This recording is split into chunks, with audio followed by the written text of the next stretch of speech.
just have one question to ask before we get into this week's Raw ups and downs, and that is, if you are a brand new fan, say you've only been watching for the last few months or maybe from the start of 2020, please get in touch and let me know how you caught up with any of this stuff, because the stories, they just change on a whim, and characters are good guys and they're bad guys, and like, I just did it for the love.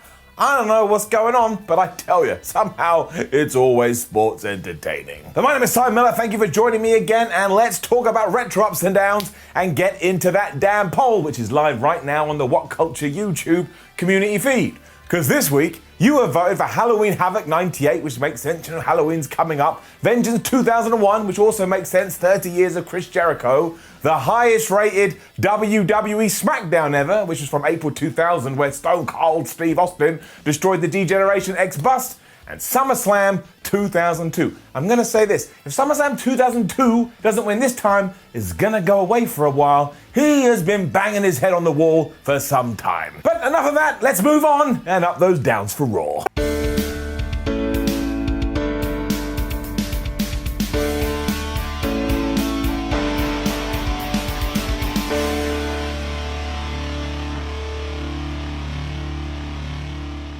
WWE is hilarious, isn't it? If we take what happened at the start of Raw at face value, officials and management allowed Randy Orton to sit in the room where he had murdered 4 legends last week and just talk about it as if he went out for a picnic. Whereas over on SmackDown, Otis is being sued by The Miz just because he punched him in the face. Isn't it just a rollicking good time? But yes, much like Aleister Black, Orton was sat in a dimly lit room because there's just something cool about it, and he was absolutely livid that he did get screwed over of Clash of Champions, and then on the subsequent war, Shawn Michaels, Christian, Big Show, and Ric Flair were just chatting around playing cards. Like they didn't give 2 hoots, so he wanted them to feel the pain that he had felt.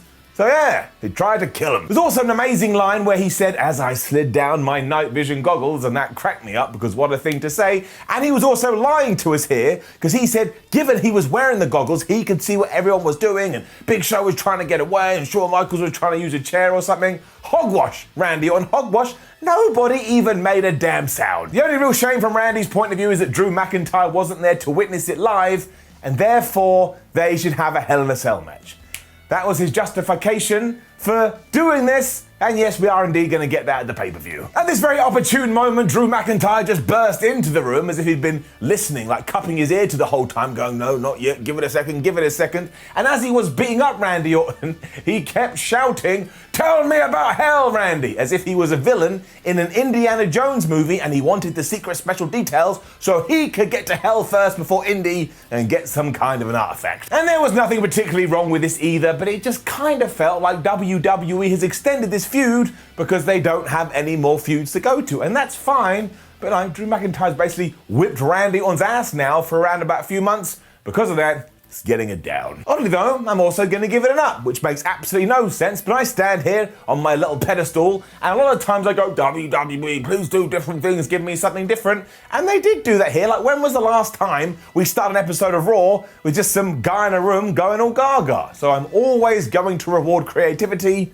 and that's why it gets it up. Our first match was in a 6-women's tag as Asuka teamed up with Mandy Rose and Dana Brooke to take on Lana, Natalya, and Zelina Vega. And I couldn't help but ask the question, why are all these people still feuding? Asuka has actually destroyed Zelina Vega, and Mandy Rose and Dana Brooke did away with Lana and Natalya last week like they were nothing but a piece of paper. There was no justification here. Down. It didn't even go 5 minutes before once again Mandy Rose beat Lana by kneeing her in the face. So this was just Back to the Future or back to last week's Raw, and that was doubly true because then out came Shayna Baszler, and out came Nia Jax, and for the 3rd week running, they threw Lana through a table. Wait, what? Poor Lana. Why? She's meant to be a bad guy, and now I have sympathy for her. I'm also worried I know the reason for this. I'm not going to say it. If you know, you know. If you don't know, keep it that way. Now, also tried to save her tag team partner and failed miserably, so her audition for the Avengers is out the window. And given that wrestling is meant to be about progression and moving forward, well, when it comes to all these people, we need to start progressing and we need to start moving forward. I mean, Asuka is the Raw Women's Champion. Why doesn't she have a proper contender? We also need to kill the 24/7 title too. I hate saying it because it has brought me plenty of enjoyment, and I love R-Truth. I think R-Truth is one of the most underrated and underused people in the whole company, because even though he can be funny, I also think he has a serious side and he's good in the ring. But all of this, man, it just goes round and round in a circle. It's like leaving your house and saying, I'm going to see my friend Barry. And then you just end up at your own house. You're like, well, that was pointless. What did I do that for? Anyway, you get it down. Here he was trying to predict what's going to happen with the draft and said maybe Bray Wyatt's puppets will go to one show and maybe Vince McMahon will too. Ha ha, funny, funny. When, of course, the disguised Drew Gulak snuck up and beat him for the 24/7 championship. He then ran off. And look, you can say that all this stuff is for younger viewers, and I'm all for that. Wrestling should be predominantly at kids, because let's face it, when did you and I get into it? But if that's the case, why was R-Truth making a bunch of insider jokes when it began? You see? There's just no focus here. The cool tease with the Hurt Business after this, because once again they were going to be involved in the highlight of Monday Night Raw. That's just what they do. But MVP was backstage trying to act all cool, like he didn't care that he lost last week when Ricochet, Apollo Crews and Ali turned up and they were like, we know that you care, MVP. Look at your face. Interestingly, MVP then told these guys, well, there is an opening in my group, so maybe that's something you want to think about. And while Crews and Ali didn't care, Ricochet looked off to the sky and his face said it all. Maybe he wants to join the Hurt Business. We then took the next step in everything between Seth Rollins and Buddy Murphy, and look, I actually thought they were quite good throughout the evening. These two men were in the ring and it proved once again that love will conquer all, because Seth Rollins was going to do his usual stick when Buddy Murphy took the microphone and said, listen to me, Seth, I want an apology and I want it right now, because of course his heart belongs to Aaliyah Mysterio. He told his cult leader to apologize to his maybe now girlfriend, I don't understand, and Rollins was shocked by this and told Murphy to shut up, and he's lucky that he didn't reveal more text messages that he had read last week, because that would have ruined everything. This was basically like a dad telling off his son and finishing by going, don't make me get the belt. I mean, he didn't say that, but pretty later on, he kind of gets the belt. We didn't get an answer here, though, because magically, Humberto Carrillo and Dominic Mysterio just turned up, and then even more magically, we just had a match, because why the hell not? Also, in the past, we have called Humberto Carrillo Chumberto Carrillo, and my word, does he always live up to that nickname. It was actually a pretty decent match, all things considered, and the finish absolutely rocked, because as the chump jumped off the top rope, Murphy smacked him right in the face with a knee, and he got the 1, 2, 3. But seriously, when was the last time Carrillo even won a match? Do you remember when WWE pretended they were going to push him? Yeah, right. Could have gone a bit longer, given that we didn't even get 5 minutes here, but it was a very, very enjoyable 5 minutes. And like I say, from start to finish, this was actually okay, mostly because you know where we've been and you're kind of intrigued to see where we go. It's called storytelling. Then once again, mere days before the draft, WWE reminded you that the brand split doesn't mean absolute jack, because in the back was just Braun Strowman, and even though he said he was here for Raw Underground has been cancelled once again for no reason, so he told Adam Pearce, who is now kind of the GM that he wanted a match. And Adam Pearce said yes. Why? It turned out it was going to be an exhibition, and not even Braun got this, because he was like, what do you mean? Because he has serious anger management problems, but basically it means it's just going to be unsanctioned. Then Keith Lee arrived, and clearly that was the tease. I was like, oh no, what are we going to do? Poor Keith Lee. Down. Rollins then told Murphy he had to say sorry to him before 10 p.m. I was laughing so much. Imagine that being promoted before the show. Will Murphy, a man who lost his first name, apologize to Seth Rollins? Find out tonight. Raw is great. Kevin Owens though, man, Kevin Owens. He's like my Aaliyah. I love him. He makes everything work up. It was, of course, the KO show after everything that happened between Kevin Owens and Bray Wyatt on SmackDown, and Bray Wyatt was going to be his guest. But Kevin sold this like The Fiend was the most terrifying thing in the world. He's all like, it changes me, I'm quaking in my boots, it's like the Ministry of Darkness, it's like the Brood. And he also questioned why all these evil entities are after him, because not only does he have this psychopath, Aleister Black wants to kick his ass too. It's true. Wyatt then appeared on the big screen and sang a song about friendship, which ended by saying one of his favourite pastimes is burying bodies. And I was like, okay, that's really weird. And then Kevin demanded that he showed his face not only for him, but for Alexa Bliss. And as soon as he said her name, Bray went all weird and said, like, don't discuss her. That's between her and him. And you could just smell the Fiend. Kev wasn't just going to wait around, so he decided to go backstage to try and start a fight. And that was a really bad idea, because then Aleister Black went poof, and he appeared from nowhere and he black masked Kevin Owens right in the face, meaning this was a very, very bad night for Kevin Owens. And it's kind of ironic too, because Aleister Black knocked him out, and you know, KO is his initials, and that also stands for being knocked out. There's more irony too, because there are two MVPs on Raw, one of which is Kevin Owens, always makes it work, and the other one is MVP, and his name is MVP, which means he's backing up his own name. But seriously, you could give these two an apple and say, go do something good with it, and they'd figure out a way, even if it was just drawing a face on it and cutting a promo. Drew then officially accepted Orton's challenge, so it is going to be those two in Hell in a Cell at Hell in a Cell. And given that we're also going to get Jey Uso and Roman Reigns in the structure, and most probably Sasha Banks and Bayley, well, prepare yourself for a stip-heavy show. And then what on earth? It was Keith Lee versus Braun Strowman, which to me should have been advertised beforehand, because it certainly would have got me excited. And the very first thing Tom Phillips said was, well, this isn't going to count on their win-loss records. What win-loss records? When does WWE ever talk about win-loss records? And if you did, can you believe it? You just pick any two random wrestlers and it would go 100 wins and 100 losses because they love 50-50 booking. Also, why do we even bother? This didn't go 2 minutes. The two brawled to the outside and the referee went 9,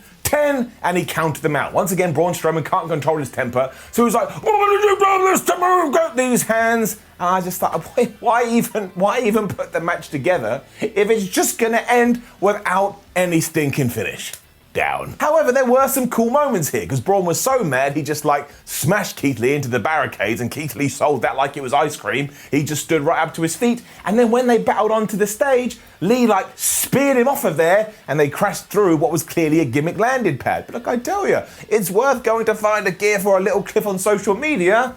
I thought it was all right. And for that one little thing, which gave me a little bit of respite, up. I'm just so worried about Keith Lee, because his new gimmick is now, I'll have matches against recognizable people, but there won't be a winner and there won't be a loser. There will just be schmoz. Had another video with Bianca Belair afterwards. She is really good. Mr. Perfect vibes up. She ruined 3 other people in a quiz to prove that she is the smartest. I just hope WWE goes all in with this. Don't have her vanish off TV again. She has all the potential in the world, but she needs the power of The Office. What does not have any power anymore is the 24/7 title, because then Tozawa, Drew Gulak, and R-Truth were fighting in a dumpster, and somehow even the referee couldn't see what was going on. He counted 1, 2, 3 on the side, and R-Truth was the champion again.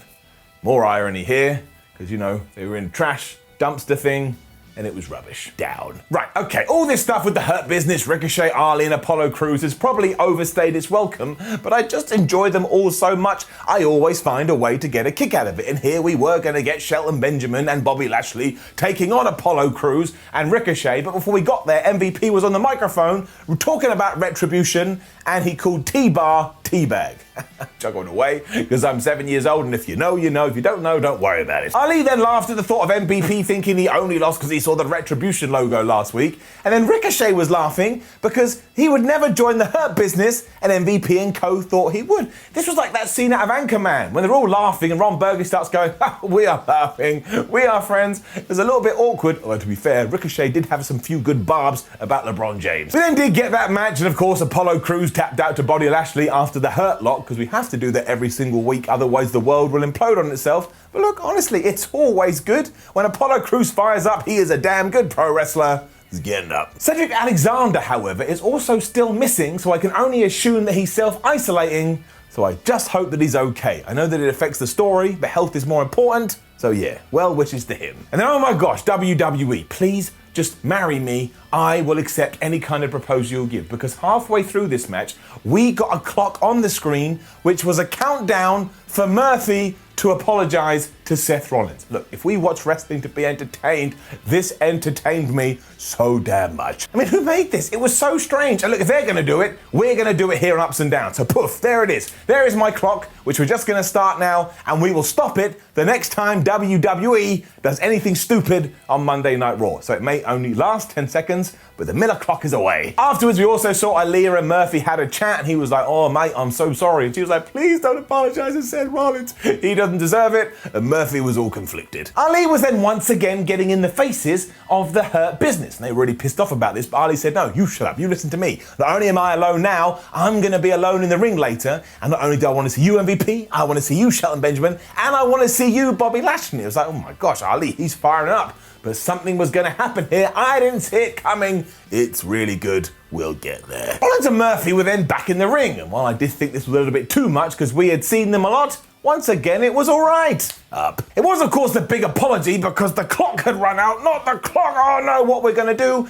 And Rollins just kept getting madder and madder and madder and madder because Murphy wouldn't apologize. Then at one point, he grabbed Murphy's beard and we found out where the line is. As soon as he did that, Murphy went absolutely nuts and started to beat up his former cult leader. He even had a kendo stick at one point and he was just whamming on him, telling, you need to apologize to Aaliyah. You need to apologize to Aaliyah. And that's when, stop the clock because something stupid happened. Because Seth was on his knees going, I'm sorry, I take it back. And Murphy believed him. Who the hell would believe anything that came out of Seth Rollins' mouth? But he stopped, and that allowed Rollins to whoop his ass instead. And I was like, Murphy, you absolute dingus. I mean, Rey Mysterio could have seen that coming, and as we know, he's only got one eye. And on the subject of one eye, you just trusted a dude that likes taking out other people's visual devices. On that note, Seth then went after Murphy's eye, and this is when Aaliyah ran out and the Rey Mysterio family were all here going, Aaliyah, what are you doing? Why don't you listen to us?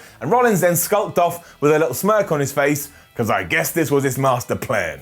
Yeah, right. The best bit was Dominic reminding Aaliyah about what Seth Rollins had done by just pointing at his eye and pointing at Rey Mysterio's eye and going, I. And look, there is dissension in this family. No one agrees with this Aaliyah-Murphy relationship. And look, just a teeny tiny small part of me is kind of intrigued to see where it goes. I know, what a dick, what an asshole, boo boo, get in the ground, but it's true. Nia Jax and Shayna Baszler then successfully retained their titles as they took on Liv Morgan and Ruby Riott. Now, was it the best match I've ever seen? Absolutely not. Have I kind of already forgotten about it? Yes, I have. But was it just like a decent 10 minutes fight that I went, yeah, okay, fine, yes, up. There's not much to say, to be honest. I mean, Ruby Riott tapped out after Shayna Baszler had locked her in the Kira feud clutch. Kind of a few times seemed like the Riott Squad were on the same page and then they weren't. And we really just need to remember that we have women's tag team titles and maybe try and build some programs. But again, this was okay. Street Profits then cut a promo because they're going to be teaming up with Drew McIntyre in the main event to take on Randy Orton, Dolph Ziggles and Bobby Roode. Also said they were good friends with Edge and Christian or inspired by them. It did the job. And then the best moment happened on Raw, maybe in months. Probably a wild exaggeration, but up. Because it was MVP versus Mustafa Ali. But as soon as Ali got the upper hand in this match, he told Bobby Lashley and Shelton Benjamin to get their asses out here. But at that very moment, who finally made their grand return to Monday Night Raw? That's right, it was the group known as Retribution. You can't just call them Retribution, you have to call them the group known as Retribution. MVP demanded that Ali stood with them so they could fight them off, and Mustafa agreed until he laid down. He rolled out the ring and he went and joined the ranks of them instead, and it was quite clear, oh my gosh, he's the leader of Retribution, which is doubly cool because it ties into a couple of weeks ago when Ali was in the Hurt Business's locker room. That's the feud. It actually makes sense. And look, don't get me wrong, this was obviously a decision that was made at the last minute, but I don't care. Clearly WWE thinks Retribution are going to be a big deal, and if it finally puts Mustafa Ali on a bigger plane, I'm all for it because that guy is so good. It was criminal, I tell you, criminal. He was taken off the show to begin with. Plus it was a cool twist and it kind of saved the show this week with things to talk about, and I felt good watching it, and that's what television should do. I will say that T-Bang and Shot Whiz and La-Di-Da, whatever the hell they're called, they were kind of acting like dinosaurs around Ali here. They're a bit like, and he was like, get 'em boys, but look, whatever works as long as Ali is in charge. It was then that main event I just told you about, Drew McIntyre teaming with the Street Profits to take on Dolphy Boy Ziggles, Bobby Roode and Randy Orton. And much like that other tag match, it was better than that. But yeah, it was just good. Up. And once again, I don't really have that much to tell you, but the big news is that Randy Orton hit an RK out of nowhere to pin Drew McIntyre, and that is the first time our WWE champion has been pinned since Survivor Series last year. So a round of applause for WWE. I think the commentators could have made a bigger deal about this, but you certainly can next week. And so for that, just one nugget of goodness, all of this made sense. I'd also be alright if we're now going to do Dolph and Bobbles versus the Street Profits. I think that's a pretty good tag team feud. So overall, I came out of Raw thinking, yeah, I'm kind of excited about the future. Not necessarily because this was a good episode of Raw, but because of Ali and because I saw a good main event. And a few people are arguing, saying we should have switched this around and had Ali's reveal be the big show closer, and I kind of agree with that, but at least we still got it. This is very much a case of enjoying the destination rather than the journey, but because we did get these two things at the end, Raw this week is getting an up and I'm not even 100% sure it deserves it. Now, don't forget to leave a comment below and let us know what you thought about last night's episode of Raw. Like the video, share the video, and subscribe. Head over to WhatCulture.com, read yourself some articles, follow WhatCulture on Twitter, WhatCulture WWE, and watch more videos here on WhatCulture Wrestling. My name is Simon for WhatCulture. Thank you for joining me. Don't forget to vote in the Retro Ups and Downs poll, and I will see your ass soon.